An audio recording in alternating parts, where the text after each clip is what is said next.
Man, happy hump day to you and yours. Thanks for joining me. It is always appreciated. I need an advocate in this business. That's what people need to get ahead. All of you are my advocate.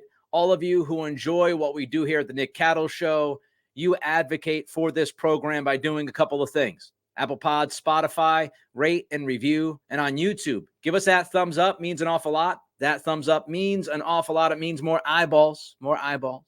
Also, comment and subscribe. Still trying to hit 1,000 subscriptions. Fell short of the goal last night, but we're about 50 short or so. Not too far away. So don't forget to like, comment, and subscribe to the video and the channel. Okay, before we get to the trading deadline and how the Patriots failed at said deadline, Josh McDaniels, Dave Ziegler, Nick Lombardi, all fired today from Vegas, technically late last night. We all woke up to the news this morning. And Josh is not a good head coach. He wasn't a good head coach in Denver. He was not a good head coach in Vegas. And so I'm not surprised that he was let go. His decision-making in-game wasn't very good. Clock management, not very good. His offense, which is supposed to be obviously his expertise with Josh Jacobs and Devontae Adams and Jimmy Garoppolo and Jacoby Myers, the offense wasn't good. And they never really chose a path. If your argument is that John Gruden ruined the organization and you need a rebuild, then rebuild it the right way. Going out and signing Chandler Jones, trading for Devontae Adams, bringing in a bridge quarterback in Jimmy G when you let Derek Carr walk, none of that makes any sense in the big picture. So I'm not surprised he's gone. I wish him well. He's going to get paid by Mark Davis, which is good. Obviously, family plays a role in this. Where do they want to go back to? Maybe New England. Maybe they want to go somewhere else. Is New England an option? Absolutely. He could absolutely return to New England. We all know Belichick, it's the family. You're in the family. Kraft, you're in the family. McDaniels is part of that Kraft-Belichick family. And he's going to continue to get paid by the Raiders, as I just mentioned, which is always a good thing for the Patriots organization. We see them all the time bring guys in who are getting paid by other franchises to do some work with the Patriots organization. So he could absolutely be back. Do you want more retreads? Do you want McDaniels back? Or do you want to rip the Band-Aid off if this thing continues to go down the road that it's going down? I mean, there's a lot of different arguments that we could get into, but I think big picture, McDaniels has to figure out what he wants to do. I would not be surprised if he returns to New England in some capacity at some point. All right, let's get to the trading deadline. Now, there are big thoughts and there are minutia-like thoughts. There are granular thoughts. Big thoughts on the trading deadline yesterday. When you're 2-6 and you do nothing, that's a loss. You failed. At 2-6, you don't pull the trigger on getting rid of any of the guys on this roster to bring in draft capital. You failed. That's the headline. The Patriots failed at the trading deadline because they failed to move anybody off this roster for draft capital, for assets at 2-6. That is a failure. It's a failure by Belichick. It's a failure by Kraft. It's a failure by everybody in this organization. It's a fail. You know, if you're going to make a deal for a pick, that's better than nothing. And I'll get into different categories because, as you know, if you've been watching this and listening to this, I am not a guy that said, sell everybody, get rid of everybody, put the for sale sign up front at Gillette Stadium. I'm not one of those guys. I think each particular player who was walking into the final year of their contract before this season and are now eyeing free agency a couple of months from now, I think each individual player gets handled in a different way, in a certain way. And I'll go through my categories in a few minutes. But big picture, 2-6, doing nothing, you failed. I'd also say that nobody knows what really was offered for certain players. We know what gets leaked to the media. We understand that sometimes there's agendas, if not all of the time, there are agendas leaking information to the media. We don't know what was offered. We don't know what was offered, for example, for Josh Uche. We have no idea what the particular offer was. There's going to be different levels of interest in different guys on the roster. So we can't treat everybody the same. We can't treat every player the same. We can't treat every situation the same. We can't treat every trade conversation the same. We all have to understand that. We acknowledge it. We move forward with it. I can only go off of the reports. I don't have anybody on the inside. I'm not knocking down doors throughout the NFL to get kernels of information and intel about what Josh Uche might have gone for. Burt Breer does that stuff. Jeff Howe does that stuff. Andrew Callahan does that stuff. Greg Bedard does that stuff. I can only go off of the reports that we have. I can only go off of what I read, what I hear, and what I see and react to those things. I don't have the sources around the NFL. I apologize for that. If you're looking for inside information, 99.5% of the time, you are going to be disappointed if that's what you're looking for from this podcast, from this show. These guys, okay, they either had no value on the market, or the Patriots were unwilling to deal them, or the Patriots overvalued their players. Those are really the three options that we look into, okay? When you're looking at the trading deadline, the three buckets that we're looking into. Guy had no value. Push him aside. Patriots unwilling to truly trade that guy. Another bucket. Patriots overvalued the player and wanted more from another team than they should have wanted. They could not come to an agreement. That's another bucket. And what I can tell you is some of the guys had value. This is not a situation where the league looked at the Patriots players and said, we're not interested. In some cases, yes, but not in all cases. Again, this is not universal. We can't look at this and treat every player at the trading deadline as a monolith. It's not how this works. So the Patriots, they had players that had value on the market that they could have traded yesterday that they failed to trade. And I know that because Burt Breer posted on X yesterday that the Patriots listened. They listened, but decided to hang on to guys like Uche, Kyle Duggar, Michael Wenu. And if the Patriots are listening, guess what? That means people are calling. This is only common sense. You only listen if somebody's talking to you. You only pick up the phone if the phone rings. According to Burt Breer, the phone rang. The Patriots made the conscious decision to hold on to everybody. That's what they decided was the right thing to do. And because that's what the decision was, I can only be led to one thought, and that how this was handled tells me this was a Bill Belichick trading deadline. We know that Bill makes the final calls. That's been reported over the last week or two. But if we were hoping or thinking or wondering if Robert Kraft was going to step in, it's rather obvious Kraft did not step in at this trading deadline. He did not give Belichick any kind of mandate. He did not say to Bill, hey, look, Bill, if this guy's not part of the long-term plan, let's move on from him because we stink right now. Let's try to bring in some draft capital so we can build this thing the right way moving forward in 2024. That conversation either did not happen, or if it did happen, Belichick ignored Kraft, which I don't think is what went down here. So the inactivity tells me that this was a Bill Belichick trading deadline. Bill Belichick made these decisions, and I can't help but wonder, and I can't help but go back to conversations we've had in prior podcasts about head coach Belichick versus GM Belichick. Head coach Belichick did not want to trade any of these guys because head coach Belichick is focused on winning right now. To coach Belichick, winning 7 games is better than winning 4 games. Every win gets him closer to Don Shula's record. Every win, I'm sure in his mind, gives him more legitimacy to stay on with this program moving forward. You have head coach Bill Belichick trying to keep his guys on this team so they could win as many games as humanly possible this year, versus GM Belichick, who did not separate himself enough to say, we can move on from some of these guys.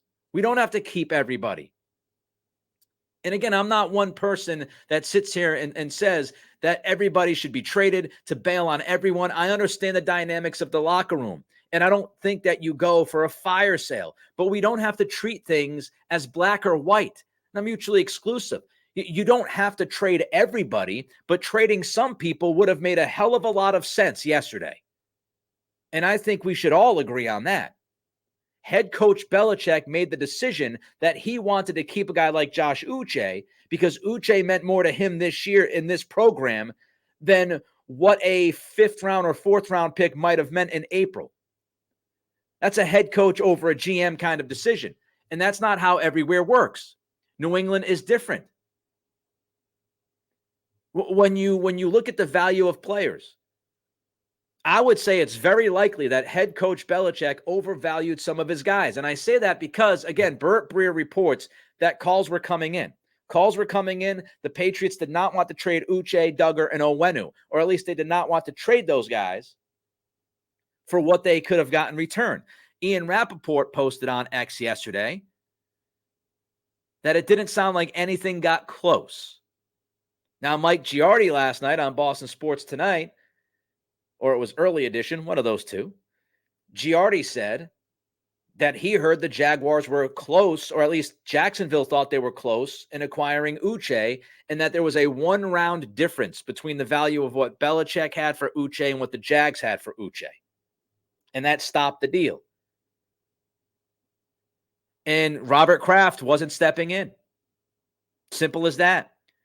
Diana Rossini posted about this on X yesterday. Diana from The Athletic, formerly of ESPN, she posted about this. She posted that she was told that Washington ownership had a strong hand in deciding to deal both Chase Young and Montez Sweat. Now, you and I can agree or disagree with trading one of those guys, both of those guys, whatever. That's not the point. The point is that ownership stepped in and said, we're not good enough. We need to trade both Young and Sweat, bring in draft capital so we can start to reset this organization in the right way. Ownership made that decision. They stepped in and said, we have to make this crucial decision at this point because we think this is what's best for the franchise moving forward. Kraft thought that allowing Belichick to do Belichick business was the best path to move forward here in 2023. I disagree vehemently on that. So Kraft was unwilling to step in. Rossini posted that many inside the building in Washington disagreed with ownership. They thought the team's better than what ownership thought. They weren't necessarily thrilled. But at the end of the day, ownership made that call and said, we own this team. We want you to do this. Now execute the plan. Kraft could have done that.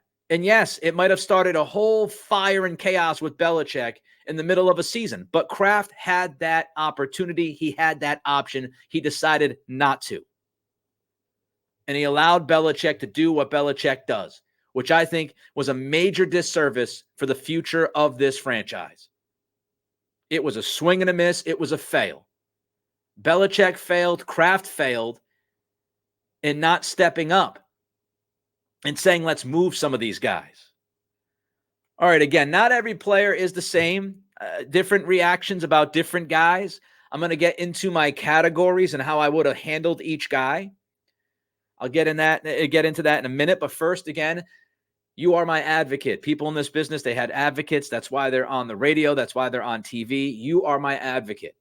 Your support helps this program continue, helps this program build and grow, and maybe do some good things here down the road. It's all because of you and your support. So don't forget to rate and review on Apple Pods and Spotify. Don't forget to like, comment, and subscribe on the YouTube channel. Okay, so let's talk about the first category. The first category is the never had conversations guys. These guys, there were no calls coming in, whether it was because of a lack of interest or whatever, I'll get into in a minute. But according to reports, Burt Breer, again, who's pretty well plugged in, Burt says that the Patriots never received calls on Mac Jones or Zeke Elliott. Now, it's interesting because Jordan Schultz of Bleacher Report reported earlier in the day that running back needy teams did call on Zeke. But Burt says nobody called on Mac or Zeke. And I understand that some people, the people that can't stand Mac Jones and want him out, I understand some of them will be cackling and saying, haha, nobody called on Mac Jones. I don't think it's because Mac Jones has zero value. Trey Lance went for a 4th-round pick. Carson Wentz, damaged goods, went for a number of picks. Sam Darnold went for multiple picks. Trades happen. I mean, Josh Dobbs went for a pick yesterday, a pick swap. So I don't think it's because nobody believes Mac Jones is a good enough quarterback to offer something. The first question you ask is how many teams were actually looking for quarterbacks? There was one. There was Minnesota. And in Minnesota's situation, bringing in Dobbs for a late pick swap is a much easier deal to make than calling New England and giving New England what they would probably want in return for Mac, which I think would have been at least a third, but most likely a second-round pick. Minnesota is not going to give up a second-round pick. We talked about this. I said this. If Minnesota called you and offered you a second-round pick, I'm pulling the trigger on a trade. But as I said in yesterday's podcast, I don't believe Minnesota is going to do that. It doesn't make enough sense for them. So how many teams actually wanted to acquire a quarterback at the deadline? Obviously, there was one team that pulled the trigger on a low-level kind of deal. It's very difficult to acquire somebody and throw them into a system in the middle of the year. It's exponentially more difficult to do that with a quarterback. It's very, very tough to grab Mac Jones and say, okay, we're just going to throw this guy into our program, our scheme, our system in the middle of the season and expect him to do great things, expect him to even be good. And that's why you don't see a ton of offensive guys traded during the season, or really any guys traded. You have more trades now than you've had before the last few years. But it's very difficult to just grab a QB and transition in the middle of a season and say, he's our guy. And I just don't think the value is there. Again, the rest of the league, I'm looking at Mac Jones, you're looking at Mac Jones, and he right now is an asset that is pennies on the dollar. And it doesn't make a lot of sense. Teams aren't going to call Belichick and offer a fifth-round pick for Mac because they know that Belichick's not going to take a fifth-round pick for Mac. Belichick didn't want to take a fifth-round pick for Josh Uche. He's not going to take it for Mac Jones. So the calls weren't coming in. Simple as that. Teams look at the situation. They know that New England has no quarterback, too, that they actually have any kind of confidence in. Now, Ezekiel Elliott, I'm surprised. If there were no calls on Zeke, I'm surprised. I think he brings value, short yardage, goal line. He's not making a lot of money. He seems to be a really good leader in the locker room. I'm surprised that nobody called on him. I mean, maybe teams look at the running back position and they say, well, this guy that we have on the practice squad or the guy that we have as running back 3, there's not really much of a difference between that guy and Ezekiel Elliott. So why are we going to give up a pick if there's not much difference? Maybe that's what it was. But again, those are the never had conversations, guys. Mac Jones and Zeke Elliott. A lot more thoughts coming up. Rate, review, Apple Pod, Spotify, like, comment, and subscribe on YouTube. All right, here's another category. This category is the would have traded these guys for anything category. This is where I have an issue with Belichick. This is why I say that the Patriots failed at the deadline yesterday. I don't want to trade everybody. I think trading everybody and anybody is a big-time mistake by any organization. It sets you on a path to be a losing franchise, not just within the vacuum of this season, but many seasons moving forward. But I think all of us can look at this team and say the Patriots could have traded at least a couple of guys to bring in draft capital. And these are the guys that, again, I would have traded them for anything. Josh Uche. I'm trading Uche. I'm getting rid of Uche. First, understand and acknowledge the background to all of this and the circumstances that each of these players are dealing with. You know, Josina Anderson posted this on X. I think it was on Monday. Here's what she wrote. As teams still consider whether to deal or not to deal, one thing I will say, based on what I know in multiple situations, in my opinion, you cannot elect not to deal a player and also not give them a multi-year deal that's deserved. That's asking for carryover vibes and not the good ones. And Josina Anderson, who's been in the NFL circles for a long time now, she finished her post by writing, it's a deal or pay. So you're either dealing somebody or you're going to pay that person. That's where we have some issues, right? Josh Uche, look, we've talked about him. He's a situational pass rusher for what the Patriots want to do. He's a third down sub guy. Pin your ears back, play 35% of the snaps. He doesn't contain the edge, doesn't play the run well, and he's not going to fit in this system. He's going into free agency. He's very likely going to get paid a decent amount of money because there are plenty of teams in the league that want a pass rusher like Uche. And there were multiple teams reportedly interested in Uche. I brought up Jacksonville earlier. There are more reports about interest in Uche. Teams were interested in him.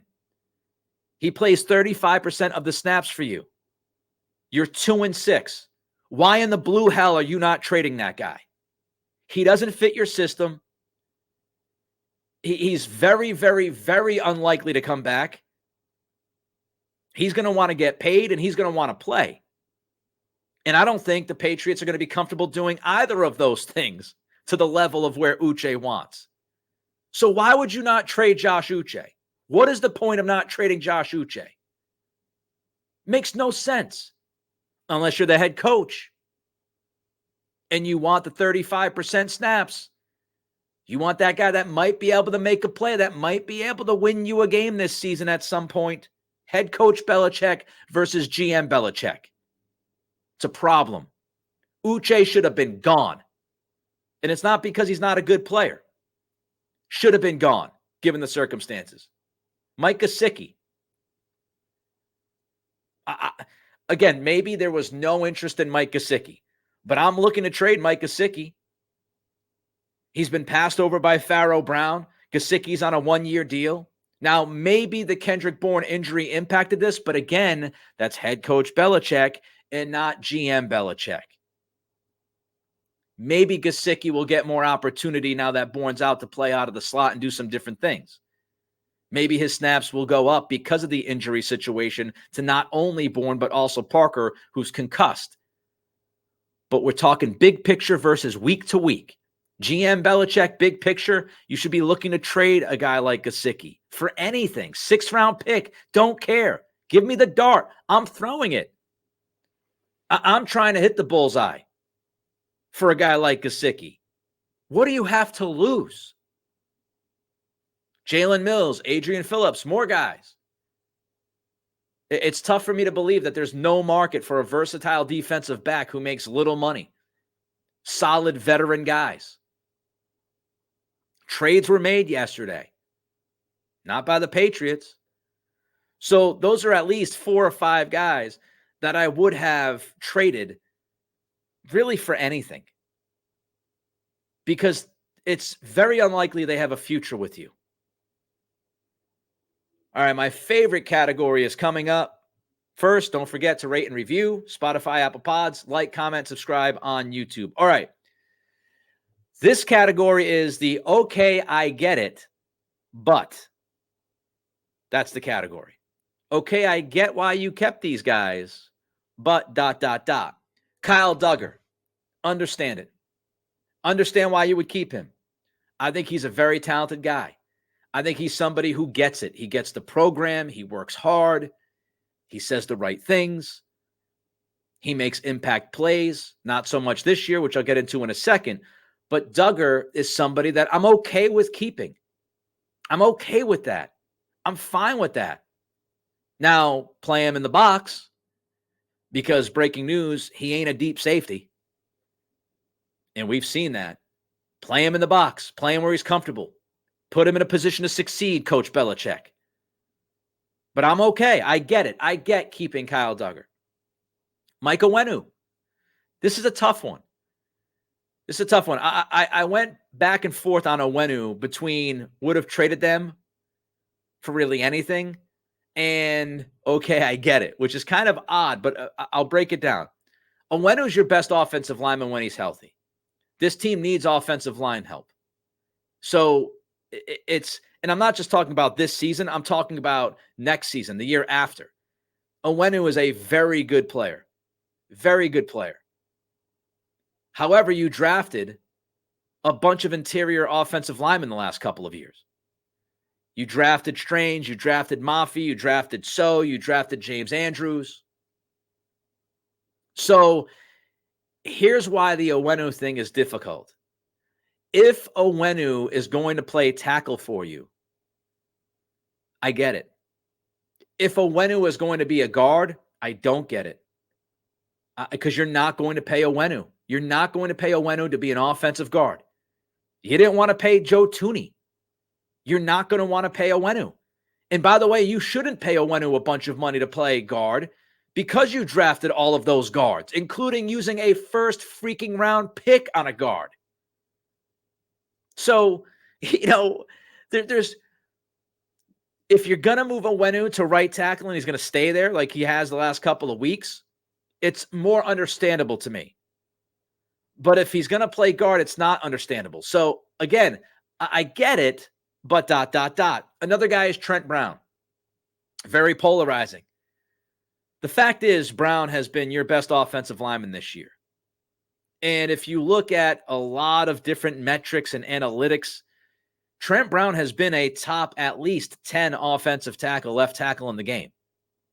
And you could argue that Brown has been a top 5 left tackle in the game this year. So, yes, he takes plays off. Yes, he messes up every once in a while, but he's been your best offensive lineman, and he's one of the best guys at his position in the league so far this season. And you're going to keep Mac. You're rolling with Mac for the rest of this year. You want to protect him as best as you can. This O-line's had tons of issues. We all know that. The pressure rate, again, was up this past weekend in Miami. So you want to keep Mac alive. You want to give Trent Brown the opportunity to protect the quarterback. You also wonder how much value Trent Brown has elsewhere because he's been on record saying the biggest mistake he made was leaving New England. He went to the Raiders and that was a fail, big time. So Trent Brown, he might want a huge payday. I don't necessarily believe he's going to get that huge payday. I wouldn't be surprised if Trent Brown is back next year. And I don't think that's a terrible idea. Now, I wouldn't give him a big, fat contract extension. I wouldn't give him a 3 or 4 year deal. I'd give him a deal where he would have to continuously earn the money. But I get keeping Trent Brown. I get keeping Hunter Henry. We discussed this, I think it was last week. Greg Bedard brought up a great point on the podcast I do with him. And that's this idea of you could probably and should probably franchise Henry. He's done a good job. And when you look at the tight ends on this roster, you're not keeping Gesicki. You need at least 1 or 2 tight ends from this season to move forward next season. The last time they tried to draft tight ends, it was a disaster. Last year's draft was incredibly deep at tight end. They decided not to draft a tight end. So now because you decided not to draft a tight end in the draft last year, now you've got a bunch of free agents at the position this year. Do you see how much of a mess the decisions have been? So Hunter Henry, no tight ends under contract. I think it's certainly possible that he could get franchise tagged. It's not a high number. He's a veteran. He's a smart guy. Again, another player who gets it. He's close with Mac, and he's somebody that Mac trusts. So if you're moving forward, whether you agree with it, I agree with it or not, if you're the Patriots and you're moving forward with Mac next year, if you're going to give him a chance to at least compete for the job, then keeping Hunter Henry here makes sense. And even if it's not Mac, keeping Hunter here makes sense because of the depth issues and because of what he does on the field for you. With all of that said, the overall thought with the okay, I get it, guys, is that you have to sign them to extensions. You have to sign at least some of these guys to extensions. If this is another offseason where Duggar, Onwenu, Brown, Henry, Gesicki, Uche, all of these guys, if you don't re-sign, especially the Duggars, the Onwenus, the Browns, the Henrys, you don't have to sign every single one of those cats. But if you fail to sign Duggar and you didn't trade him for a pick, you screwed up. Because you knew that Duggar was going to make some really good money. And you decided to keep him this season. You screwed up. It's asset mismanagement. Massive asset mismanagement. If you do not extend at least some of these guys. You didn't trade them, So you're telling me that they should be part of your core, at least some of them. So if you don't sign Duggar or Owenu or Brown or Henry, 2, 3, or all 4 of those guys, if those guys don't get extensions, then what you did yesterday makes absolutely zero freaking sense at any level. You screwed the pooch. And it's something we've seen before. Didn't want to trade Tooney, franchise tag Tooney. Then you're left scrambling with Tooney and not having somebody who quite can replace him. You know, the last drafted guy that this team has signed to an extension was Jake Bailey. Jake Bailey. And they gave him an extension, and they released him months later. You see the problem with personnel decisions? The last draft pick they've extended is Jake freaking Bailey, a punter. A punter. If you fail to extend Duggar or Owenu, then you stink. Full stop. Because it makes no sense. No sense. If he's too much, if they're too much, if Duggar outprices what you think they should make, then you should have traded him. Because you failed to read the market. You failed to understand how much money these guys were going to cost you in free agency. And you're not getting comp picks. You know, some people on X, they don't quite get this. You have $100 million in cap space. If you're worried about the compensatory formula, you're doing it wrong. Because as soon as you sign a free agent, as soon as you sign somebody for a bunch of money, those compensatory picks, whoop, they go out the window. So if you're getting compensatory picks, that means you didn't spend enough money in the offseason, which means you had $100 million going into the offseason, operating with a team that's not good by the looks of it, and you decided to not spend that money intentionally, which would be egregious. It'd be irresponsible. It'd be malpractice. So forget the compensatory formula. You shouldn't be getting comp picks for any of these guys because you have to spend the money you have to make this team better. The roster needs all the talent it can get for 2024. I mean, it goes back to Josina Anderson and what she posted. Like, if you either deal or you pay. You didn't deal, so you best pay at least some of these guys and keep them as valued members of this roster moving forward. If not, it was such a brain-dead deadline yesterday. It's inexcusable. Those are my thoughts. Hopefully you enjoyed them. I did not enjoy the trading deadline yesterday, if you couldn't tell. Don't forget, advocate for the show. Help us out. Build a community. Rate and review Apple Pods and Spotify. Also like, comment, and subscribe on YouTube. I appreciate every single one of you for supporting the show. We'll be back tomorrow. Until then, be well.